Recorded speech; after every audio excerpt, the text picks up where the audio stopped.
Cordial saludo. El tema a tratar son los dogmas y la apatía frente al sufrimiento del otro.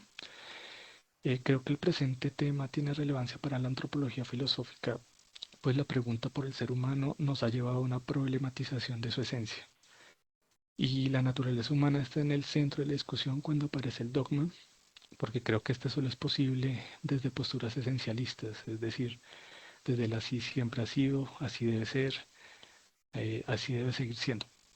Y es evidente que estos dogmas nos llevan a la intolerancia y esto a la apatía frente al sufrimiento del otro.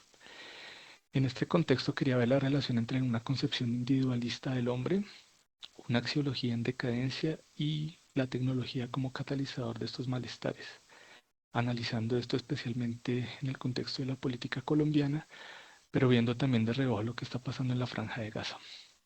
Quisiera comenzar por lo que menciona Carlos de Orlegui en cuanto a que si para Nietzsche Dios ha muerto, para Foucault el hombre ha muerto, porque allí creo que recogemos dos cuestiones importantes. La primera, la muerte de Dios, en cuanto a la existencia o no de un valor supremo, como el bien o la justicia. Y en cuanto a la muerte de Dios, porque esto significó el paso de un singular trascendente a un plural inmanente en cuanto al hombre. Y la pregunta ya no por el quién soy, sino por el quiénes somos. Y esto creo que está unido también a la concepción de conciencia que tengamos, pues el cogito ergo sum nos plantea una conciencia meramente individual, eh, siendo la ética un desarrollo posterior, mientras que en una ontología que ya cuenta con lo social desde su inicio, entendemos al hombre en relación con la otredad como algo constitutivo del ser. En términos prácticos, lo anterior, digamos, lo vemos en cuando en las redes sociales, por ejemplo, se aplauden discursos de odio que llaman al desaparecimiento de la otredad. Y estos son aplaudidos y celebrados por gran parte de la población sin mayor esfuerzo. Parece que llaman mucho a las personas porque pues son simples, pero en el fondo ocultan una verdad aterradora. Lo que podríamos decir desde la antropología filosófica es que realmente el aniquilamiento del otro no es más que un suicidio, porque sin el otro yo no existo, porque el ser humano se constituye a partir de la autoconciencia, pero la autoconciencia no es simplemente individual, pues mi existencia implica la mirada exterior. Se da en esta relación, digamos, entre el yo y lo que lo constituye. Es decir, somos sujetos de dos vías y lo que más me afecta realmente es lo más contrario a mí. Si yo me juntara solo con el semejante, estaría en una especie de solipsismo, así sea acompañado con otros individuos. Amengual recuerda que el espíritu hegeliano enmarca la subjetividad precisamente como el ser para sí, siendo para otro. De allí que la ética sea un fundamento del hombre mismo y no un simple adorno posteriori. Ahora bien, el dogma lleva a estos absurdos, pero la apatía respecto al sufrimiento ajeno, si bien también podría partir de estos presupuestos, eh, eh, nos lleva a un punto más espiritual que también quisiera tocar. Y es que esta autoconciencia que hemos mencionado las encontramos en relaciones que podríamos relacionar con un ser metalingüístico, muy emparentado con la crítica del juicio de Kant.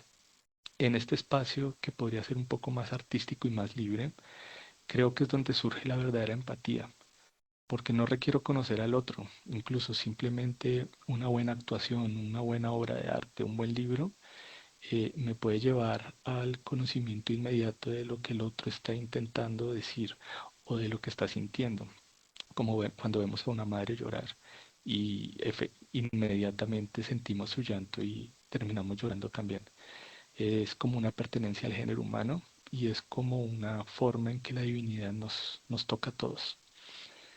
Como conclusión tendríamos que la intersubjetividad tiene una profundidad insondable, que incluso me atrevería a decir que subyace a cualquier reflexión, algo muy parecido al empirismo auténtico que trata John Dewey, el cual dice que las cosas son dolorosas, bellas, aburridas, etcétera, inmediatamente por sí mismas, sin necesidad de una reflexión posterior.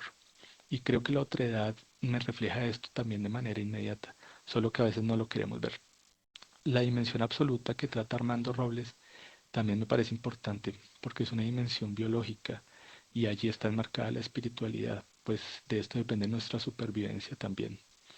Esta conexión con lo sublime no es un simple misticismo vacío, y recordando al maestro Eckhart cuando nos llamaba al vaciamiento del alma para el ingreso de Dios, creo que esto también puede verse como una disminución necesaria en el ego personal para dejar entrar al otro y poderse fundir en última instancia con un absoluto en donde las palabras incluso sobrarían. Creo que lo anterior puede ser una explicación incluso mucho más sencilla de la que el materialismo imperante da hoy en día, pues esta especie de conciencia colectiva que hemos tratado es simplemente la conexión que tenemos todos con lo que nos hace humanos. Y aplicando incluso la navaja de Occam, no sería necesario ni pertinente quedarnos simplemente en la res extensa como algo ajeno, pues es más sencillo ver la unión entre estos mundos.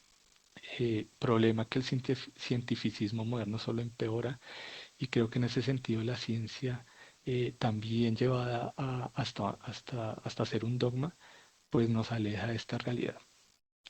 En términos de Amengual, ya para terminar, la conciencia sería este estado de unificación en donde se fusionan categorías tales como sujeto y objeto, pasado, presente y futuro, el pensar y el sentir. Acá el maestro Eckhart vuelve a estar presente, sino que también el yo y el otro.